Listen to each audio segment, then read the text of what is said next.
కర్ణాటక మాజీ డీజీపీ ఓం ప్రకాష్ ను ఆయన భార్యే హత్య చేశారు. అది మామూలు హత్య అయితే క్షణికావేశంలో జరిగిందేమో అని అనుకుంటారు. కానీ ఆయనను ప్లాన్డ్ గా కరడుగట్టిన నేరస్తుల మాదిరి ప్రాణం పోయే వరకు చంపుతూ ఉండటం అంటే ఊహించలేనంత క్రూరత్వం చూపడమే. పోలీస్ సర్వీస్ లో ఆయన ఎన్నో చూసుండొచ్చు, కానీ తాను అలాంటి చావుకు గురవుతానని ఆయన ఊహించి ఉండరు. ఓం ప్రకాష్ ను మర్డర్ చేసిన విధానం చూసి పోలీసులు కూడా భయపడిపోయారు.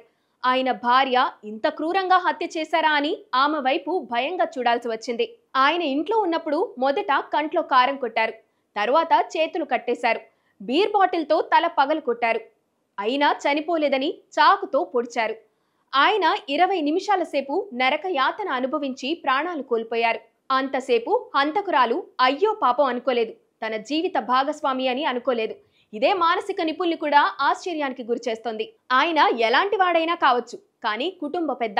కుటుంబం కోసమే ఆయన సంపాదించి ఉంటాడు, పనిచేసి ఉంటాడు. అంత చేసినందుకు ఆయనకు క్రూరమైన హత్య బహుమతిగా ఇచ్చారా? ఆస్తి వివాదాలతో ఆయన ఇంట్లో ఉండటం లేదని అప్పుడప్పుడు వస్తున్నారని చెబుతున్నారు.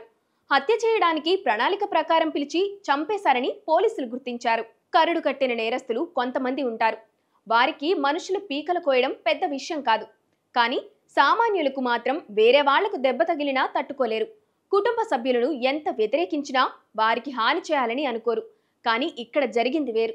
అత్యంత పాశవికంగా హత్య చేశారు.